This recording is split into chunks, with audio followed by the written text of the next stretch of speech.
my fellow beings, my name is Amanda, and today we are in rush hour traffic. It's great, it's super great. So I decided today we were going to do something a little different. It's still on chronic illnesses, but it is on my cat's chronic illnesses. So I'm going to be sticking in a lot of videos and pictures of my cat in this because no one wants to watch me in rush hour traffic. That's just how it is, you know.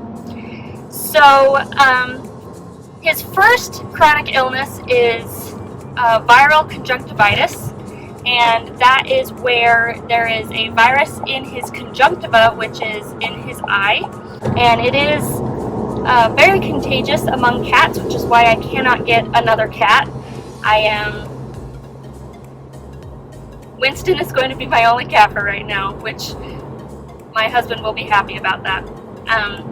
But that is also the reason why when I used to work at the vet clinic, I used to make sure that my scrubs were never near my cat.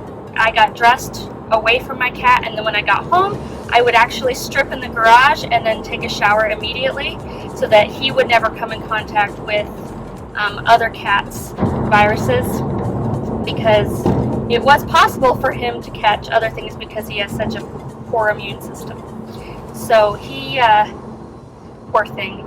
Stress triggers his conjunctivitis, so if something happens that stresses him out, his eyes will seal shut and he'll get really oozy and goopy and gross, and that's not good for him.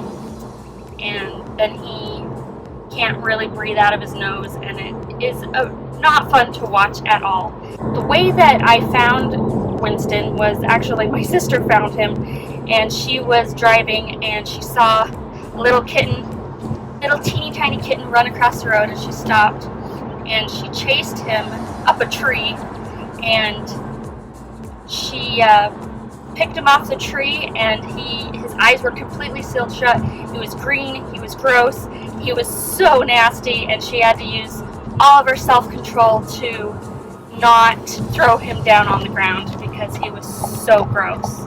She nursed him back to health, and then I took him from her, and he almost died once with her.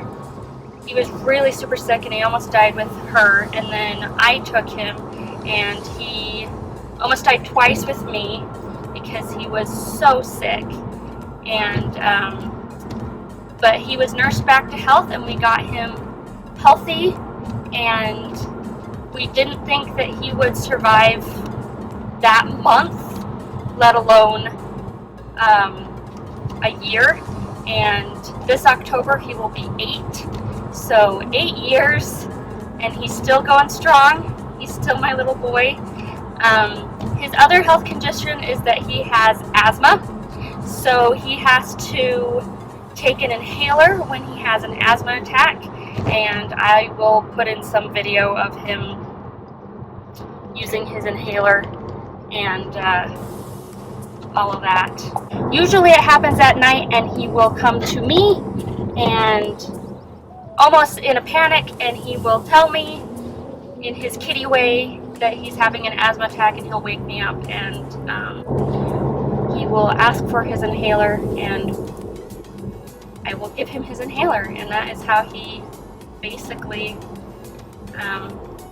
gets over his asthma. But because of his asthma, he can't exercise very much, which led to his other condition, which is obesity.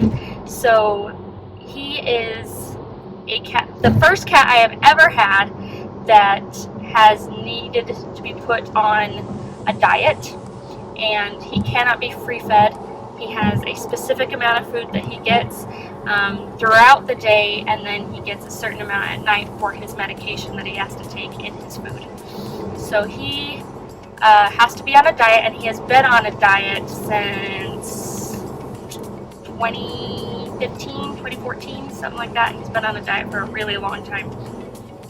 And so it's taken him a really long time. One, it's hard for cats to lose weight to begin with. but he also couldn't exercise because he has asthma. So it's been a long process of getting him down to the weight that he is now, and he is 2 pounds off of his ideal weight. So we are so close. When we started his diet, he was close to 18 pounds, and his ideal weight is 11. So he was pretty hefty, and we're getting there. We're getting so close to getting him to the weight that he needs to be. But it's helping him, his health overall being a lot lighter than what he was. And I'm sorry about my dangle here getting in the way. But yeah, so he is slowly losing the weight that he needs to. He thinks he's dying. He thinks he has been dying since the day he got put on a diet. And yeah, but he's my little boy, and I absolutely adore him. And I think because of the fact that he has been so sick so many times in his life, he knows when I'm sick, and whenever I get really sick, he will come and take care of me. And he gets very lovey and very attached to me and doesn't want to leave me. And that's, I think, because he knows what it's like to be very sick a lot. And he is a wonderful little boy, and I absolutely adore him. Obviously, I adore my cat. My husband, not so much. He doesn't like him very much, but he's not a cat person. So I can't be too upset with him on that.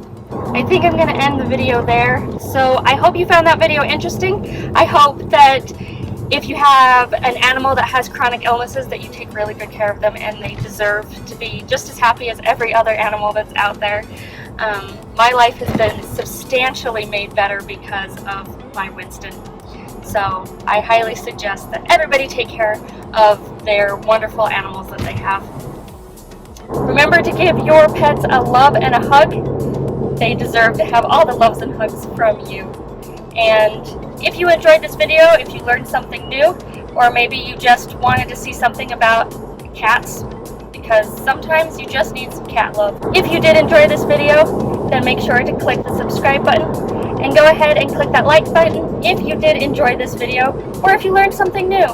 Either way, it's a good time. And you helped me get through traffic. So that's also a good thing, because who wants to drive through traffic, right? Yeah. So, remember to be kind. Kindness is free, so give it out to everyone, and I'll see you next time. Bye.